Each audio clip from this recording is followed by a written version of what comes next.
Okay, this is our quest of moving forward with our Reproduction original style fiberglass.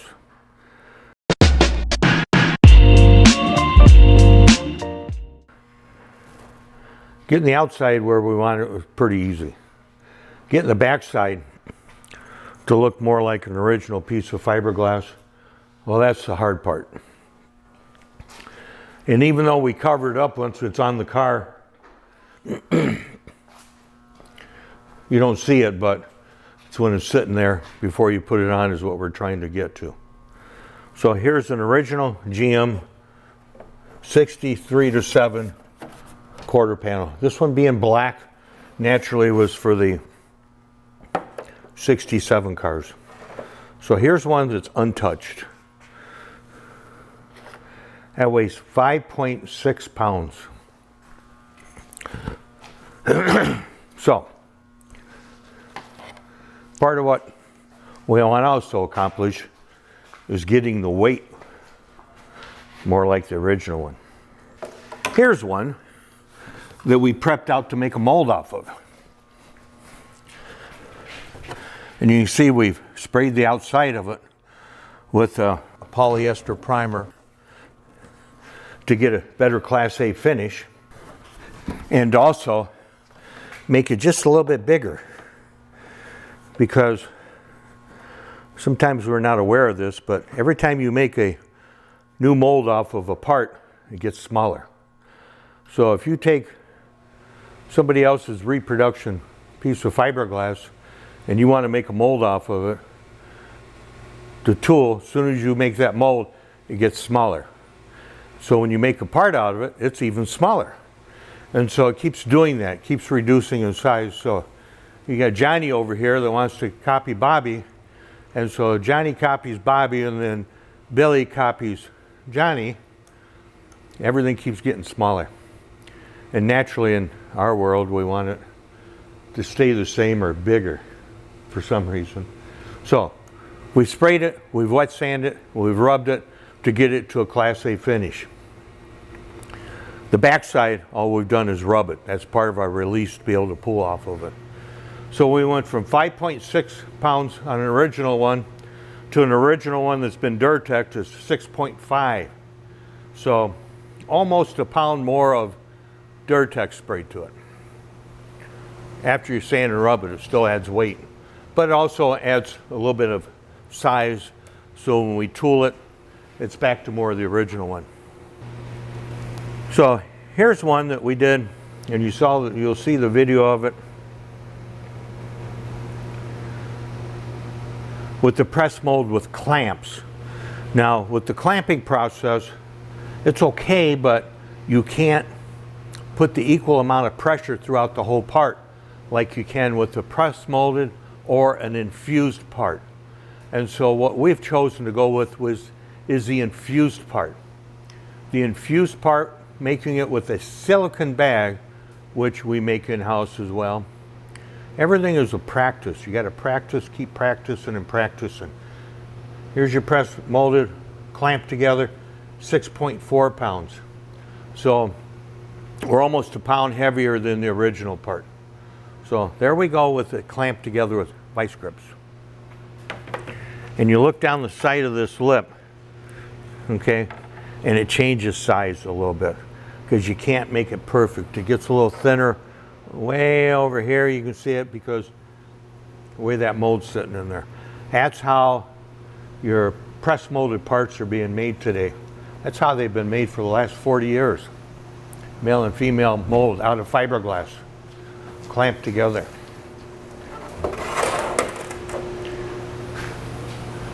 So here's one we did that same process with.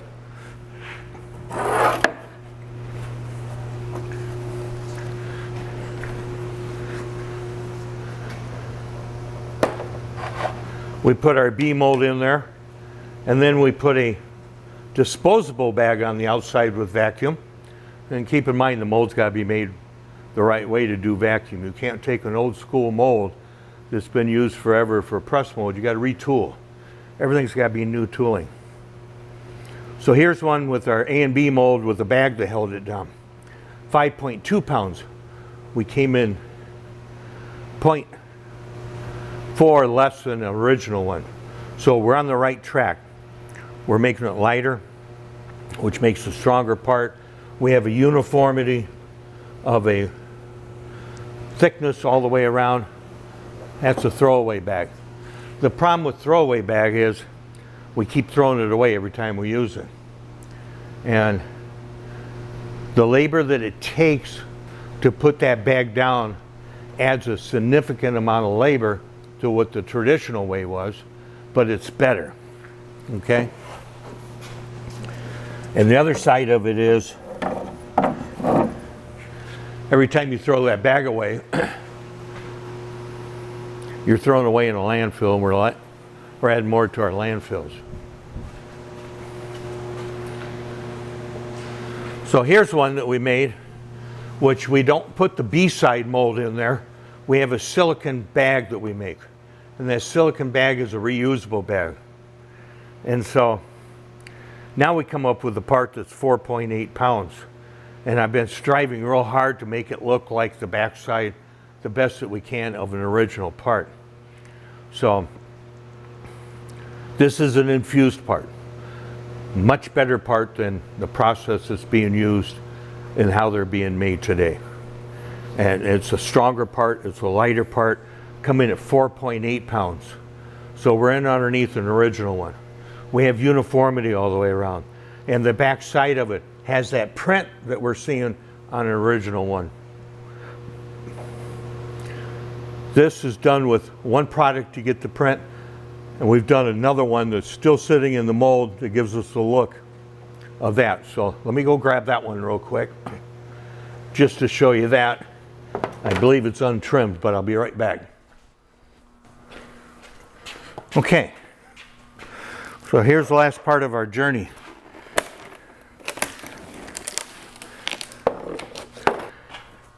Here's the final part that we did, going after the look on the backside.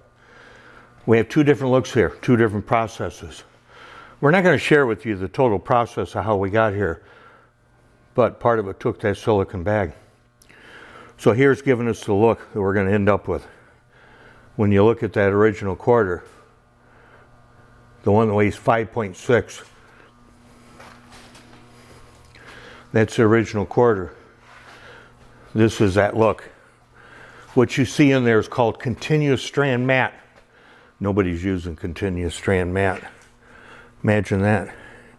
This has continuous strand mat. That as well has continuous strand mat.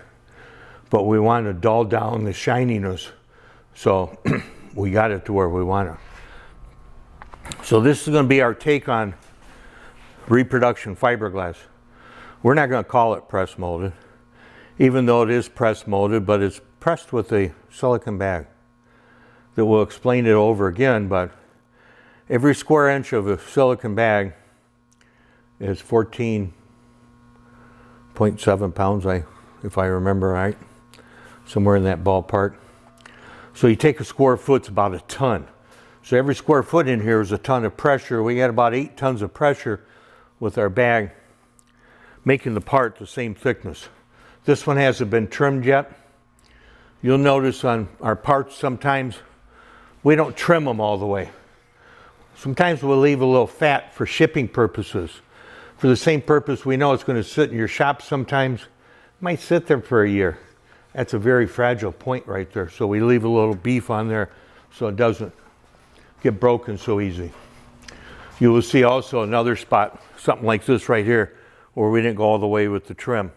It's to give it strength and to protect it, shipping wise, and also when it's sitting around your shop. When you look at our shipping, you'll see a crate right there. It has foam machine to make foam to hold the part, because we know you're really wanting this part, so we're doing really the best job we can in the hopes that the freight company doesn't put the forks through our crates. Once in a while that happens, human error again. So hopefully you enjoy the video. We try to make them as short as we can, but this one is going to share a lot of important things, and so it might be a little lengthy. So Depending on your habit in life, you might need a couple cigarettes, a couple cups of coffee, maybe a beer or two to enjoy this video, but when we're done, hopefully you understand what we're trying to accomplish here in the great state of Michigan. Thanks for watching. Before we show you our process, we would like to share with you the original GM process. The original press molded process is as follows. With the press fully open and both mold halves sprayed with a light coat of mold release compound, the resin-coated fiberglass mat preform was placed on the lower half, which formed the inner surface. Then two operators poured measured amounts of the resin hardener mixture all over the preform, covering its entire surface, and the hydraulic press was then closed. Both mold halves were heated internally with circulating hot oil at 200 degrees to speed curing. The press was opened after 3 minutes, revealing the fully cured panel. The panel is then removed from the press and taken to a trimming fixture to cut off the excess edge material, then to a drill fixture to drill any holes required. Then any areas that would be bonded later were either sanded or shot blasted to prepare the surface for good bond adhesion. The body panel was then racked for shipment to St. Louis. Corvette body panels were molded by numerous outside suppliers, including MFG, Molded Fiberglass Company, A.O. Smith, Rockwell, GenCorp, Goodyear, and others. This information was provided through user John Z. on Corvette Action Center. May he rest in peace. Another interesting fact provided by John is, after 1953, Corvette body panels were made with fiberglass mat, not woven cloth, that was placed in the mold, saturated with polyester resin. Matched metal steel molds closed in a huge hydraulic press until the part cured took 5 to 6 minutes. First photo shows a mid-year hood surround being saturated. The other photo shows a mid-year coupe roof panel being molded in the press room. The cured part was removed from the mold. Excess fiberglass was trimmed from the periphery of the part. The edges of the part that would eventually be bonded were shot blasted to provide tooth for the polyester bonding adhesive, and the panels were shipped to St. Louis for assembly. The last picture is our roof panel for comparison. Thanks for that info, John. So what we're going to show here is the traditional way of making a press molded part.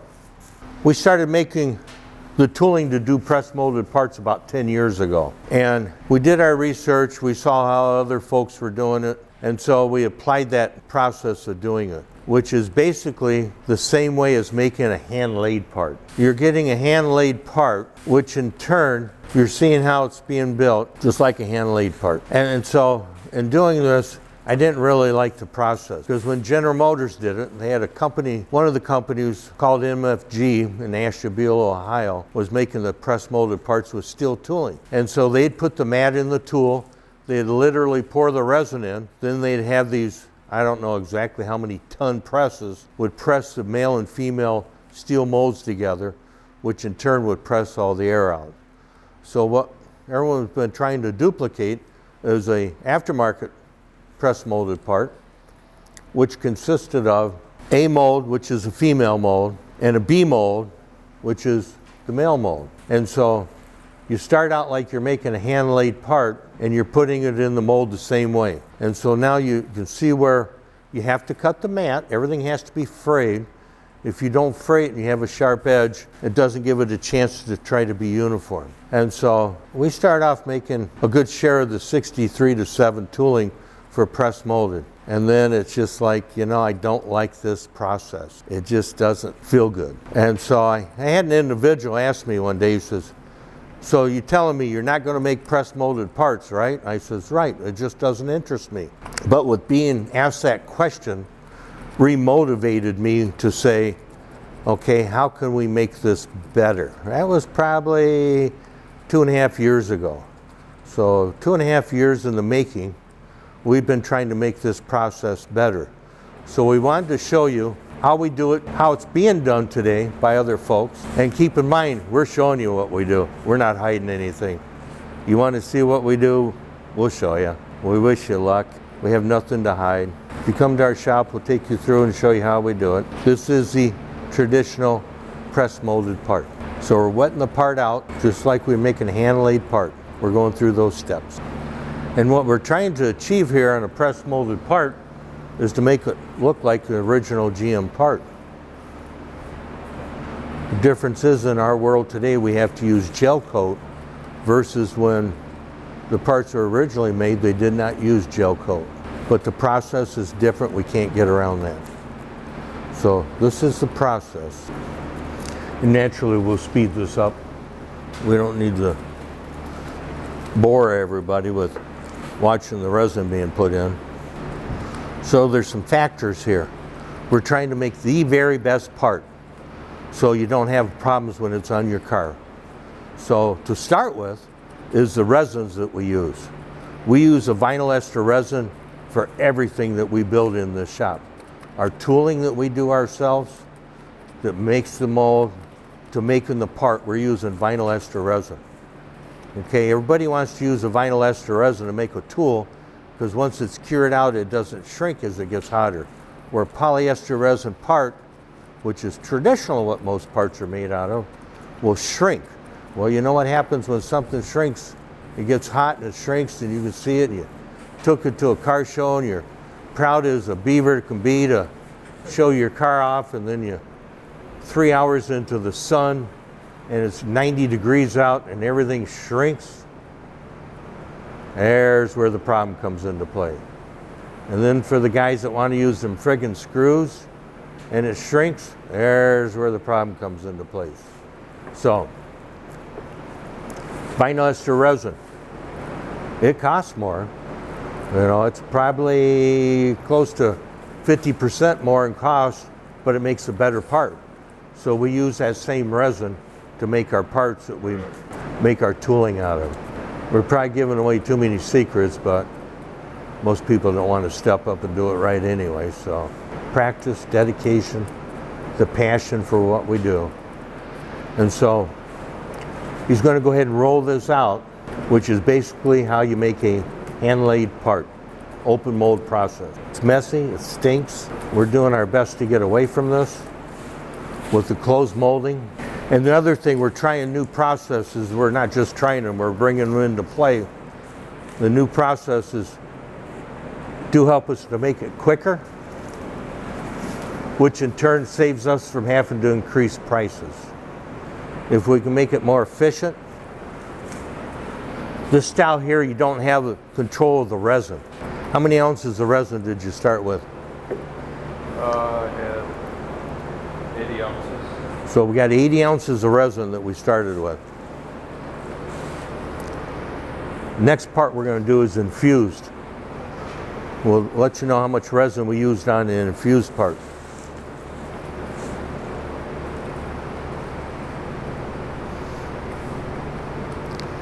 In doing a hand-laid part, you have no control of how thick the resin is in one part of it to another part of it. Where with infused, it's a world of difference. Right now, he's got to go back through here with the roller and get all the air out. You can see the pockets of air in there. This is traditionally how a hand-laid part is made. And this is the becoming of the way that the industry is doing press molded parts for the Corvettes today. Fiberglass tooling, both A and B, male and female side. So this is our right hand quarter panel for the 63-7 Corvette. We're doing it with the traditional black gel coat, which is what would be for the 67 Corvette.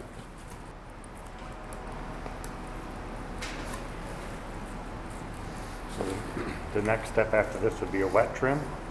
Nope. No wet trim on this. You can't wet trim it. Okay. Wet trim has got to be kicked, almost kicked to wet trim. We got to put our B mold on the back side of this.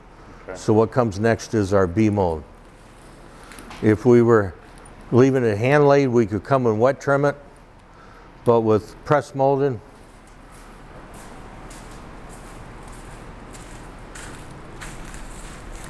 and you got to roll all this air out of here because we don't have the 100-ton press or whatever it is that they do down in Ashtabula, Ohio.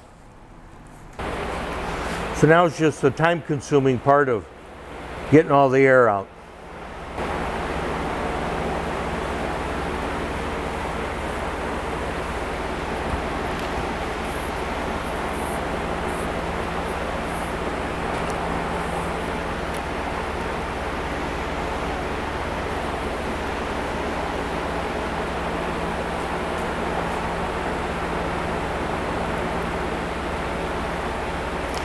Kind of time-consuming chasing air.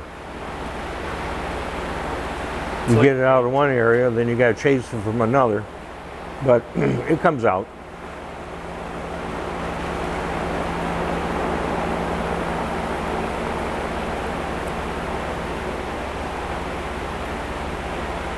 Very labor intense. Hand laid part is very labor intense, and it stinks. Yep.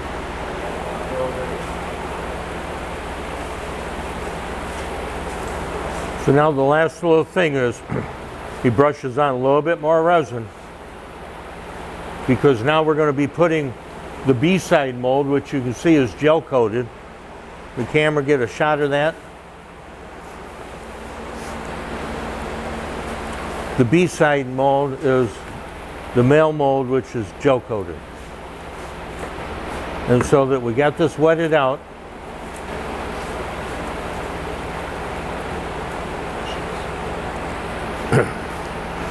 Now it's inserted on top of the A mold. Now we go to town with all the vice grips.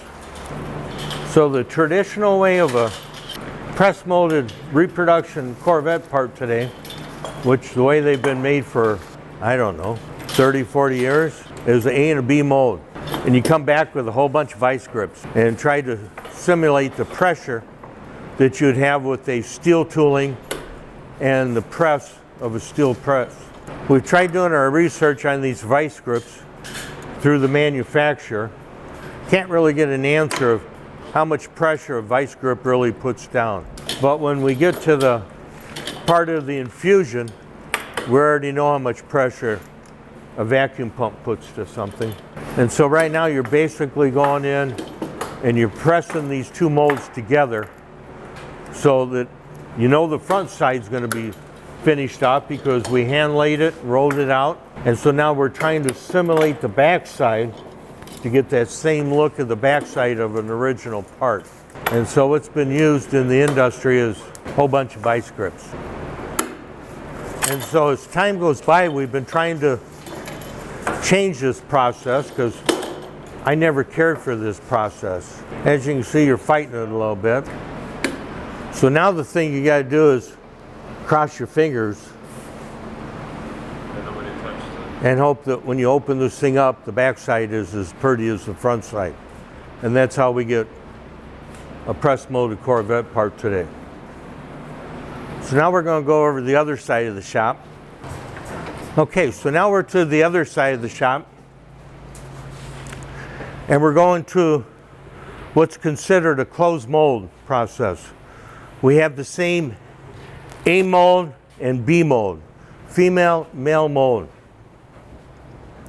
And the difference here is we're still using a vinyl ester resin, a different vinyl ester resin.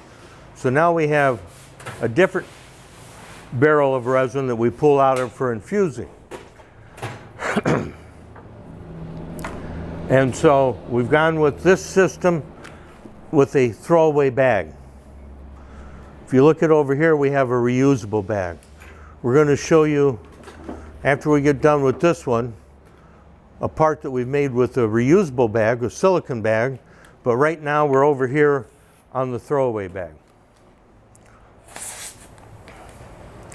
So the vacuum pump, we have plumbed through this building to where we pull off the ports.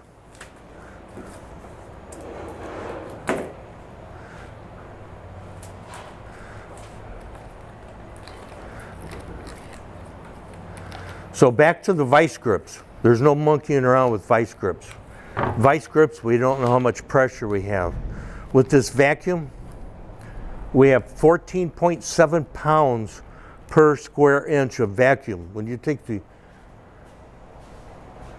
vacuum and hook it up to it, the atmospherical pressure is 14.7 pounds per square inch. So every square foot, you have over a ton of pressure. So when you look at this part, there's probably 24 by 24, right there's 4 square foot.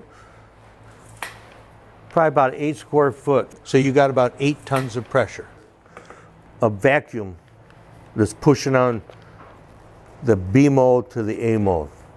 And so how much resin did you mix up there? 96 ounces. I'm sorry? 96 ounces. So we have 96 ounces mixed, and this is the first time we've done one of these, this style with Brad. So we neglected to write down our exact amount, but after we've pulled off of this, we'll know how much resin we have left and figure out. We had 80 ounces on the hand laid. We're going to see how much we have left in this one on the infused, which I guarantee you it's going to be less than 80 ounces. You have something that's uniform now. The resin that's being pulled through here is uniform, and the part is uniform. This mold is totally enclosed. So right now he's opening up the resin, and the resin's going into the bag. You're 28 minutes over there, and we'll see how much time we have over here. Now when you get to the blue bag, the silicone bag, you can see the resin traveling through the bag. Over here, this method, I still think is better than the other method, the hand laid, but you still can't see the resin coming through until it starts to leach out around here because of our vacuum. So you can see now where our resin is starting to come through. We're about 5 minutes into this pull, and our resin is starting to penetrate through because the way we have our vacuum line put down. So it's literally doing the job of a human being. The boring part is you got to stand here and watch it. And back in the day, you could stand here and watch it and smoke a cigarette, but today's world, we don't smoke anymore. And God, if it was after hours, I could see back in the day, you smoke a cigarette and drink a Budweiser. But in the new world, we don't work after 3 o'clock anymore, so there's no after hours working a little bit and drinking a Bud. You give up cigarettes. It's still fun though to do this. It's fun to create something, and it's fun to figure out how to do something the right way, the better way. You can see that resin is pulling all the way through here because of the way we have our vacuum line ran. We're not going to show specifically how the vacuum lines ran, but we're not hiding anything anyway. We're just trying to make one hell of a part. We want to be known for making a damn good part, a quality good part that nobody has an issue with. Now you can see how our resin is pretty much, we still got a little bit left right here that hasn't came through. In about 8 minutes so far. So we've used a total of 56 ounces of resin. So I know Brad's going to put that in his logbook. So you've got 56 ounces worth of resin rather than 80. So now you got a stronger part because it's not resin rich, and a little bit lighter part. And so we'll come back to this in the morning and we'll open it up and we'll show you our results. Then the next thing we're going to do is bag with the silicone bag, show you how that's done. Thanks for watching so far. Okay. So we're doing our vacuum infusion with our silicone bag. I personally right now feel this is the best way to make our Reproduction fiberglass, to get it on the back side to look like an original part as close as we can get it. The advantage to this is, first of all, the uniformity of this part. When we put all of our material inside this mold, we're very precise how we can put it in there dry. Instead of hand laying it and you're working with the mess, or like you saw in the earlier video of what the press mold is being done with the A and B mold. You basically got to hand lay it. You put the B mold on it, clamp it. To me, that's why I put it back on the shelf, because I didn't like it. That's what everybody's been using for 40 years. The stuff that, once we started getting into it, just didn't feel right. And so then we did the B mold with a throwaway bag. But the time factor of that throwaway bag and the waste of throwing everything away, we're trying to get away from the waste. The ultimate thing is, can we save some time here and make this part better and faster so we don't have to charge more than what the world's already paying for everything, because it's kind of crazy. And so we're trying to improve the quality of the part, our time factor, which is a big part of the cost of a part. And so today, this is where we've came into the infusion factor. When you're infusing a part, every square inch is 14.7 pounds.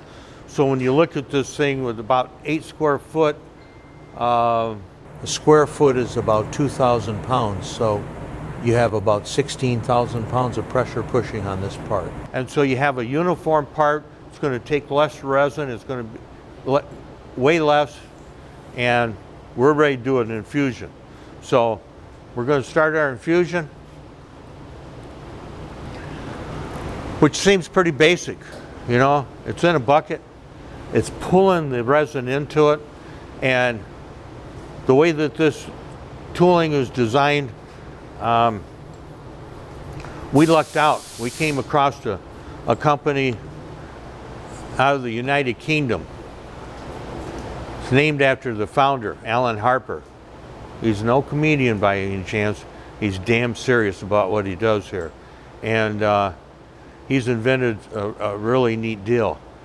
But the neatest part of it is you need a flange around your part. And we've been building flanges on all of our parts all these years because we knew somewhere down the road somebody would come up with this technique, and we lucked out and found them.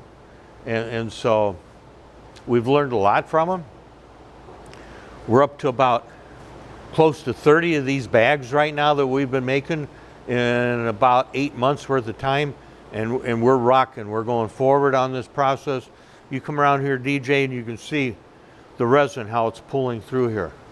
And so we know that there's no air in this. It's air free. And it's pulling the resin through.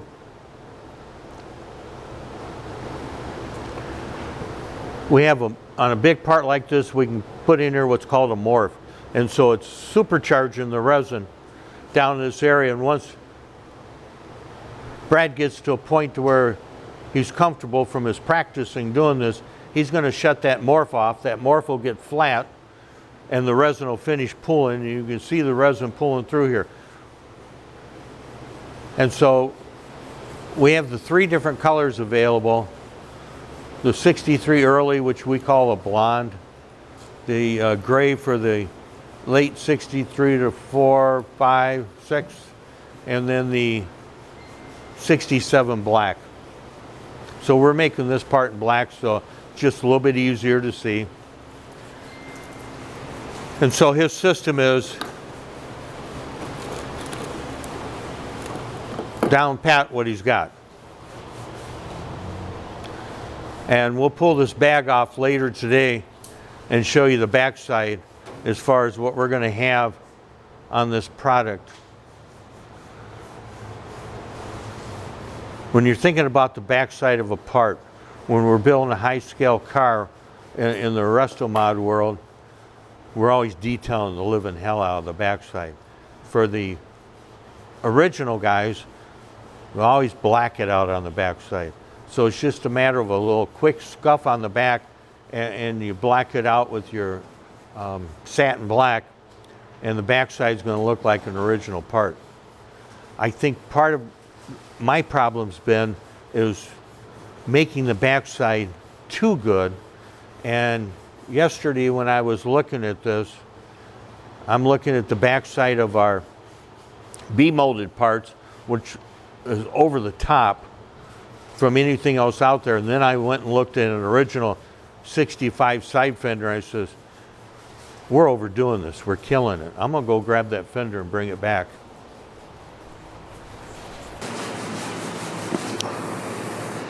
So is that pretty much done already? I guess it's still got to come up here a little bit more. I usually turn off the resin when it gets to here and it will finish. That way the part doesn't oversaturate. Okay. So here's the backside that I'm fighting with in my mind to duplicate. And we've been overkilling the whole backside. This is all the more the backside really needs to be, is this dull finish.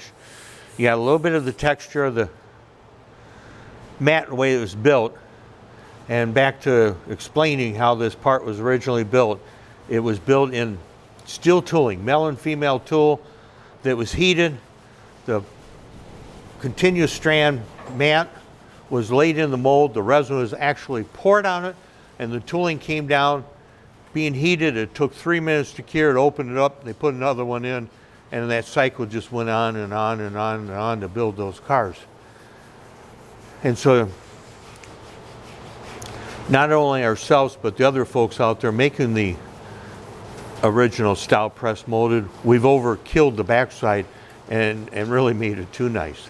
And so we're trying to come back to where we have this dull finish as it comes out of the tool. And so this is our answer to a modern reproduction part today. And I really feel it's the right way to do it.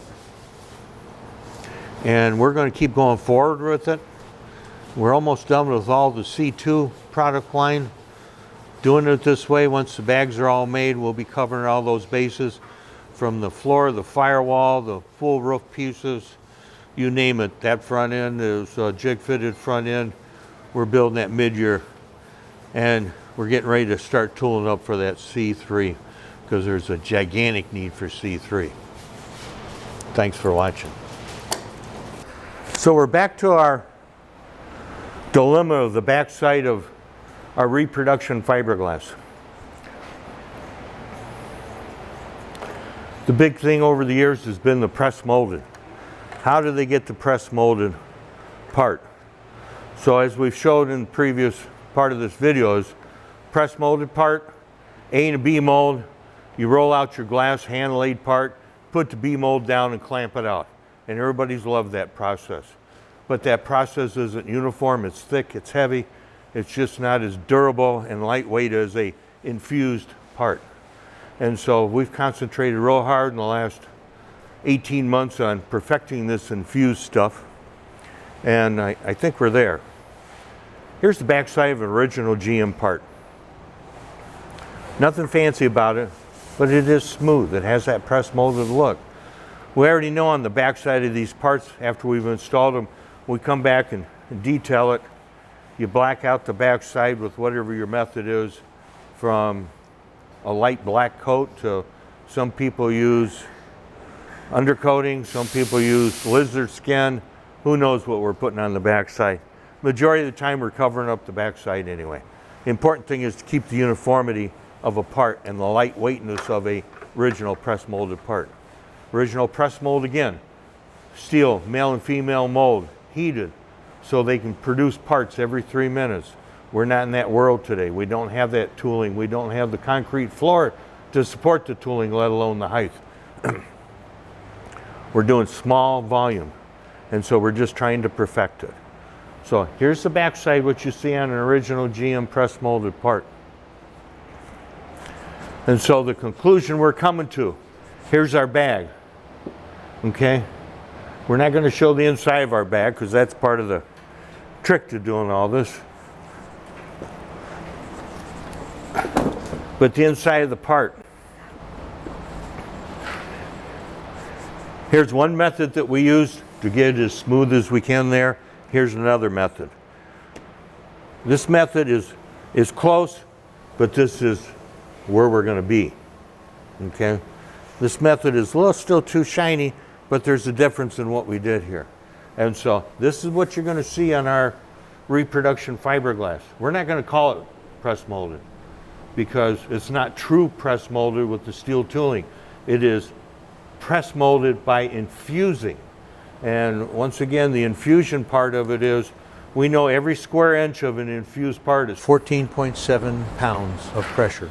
So every square foot is over 2,000 pounds of pressure. And so the difference in the amount of resin from 80 ounces to the first one that we built with the hand laid process, A and B, now down to 56 ounces of resin. That's a big difference. That's a weight difference. And so that shows you the difference in the weight. And the last thing that we're going to show you is the weight of an original quarter panel. We're going to go back down to the warehouse and dig it out, and that's how we're going to end this series on our reproduction fiberglass. Thanks for watching.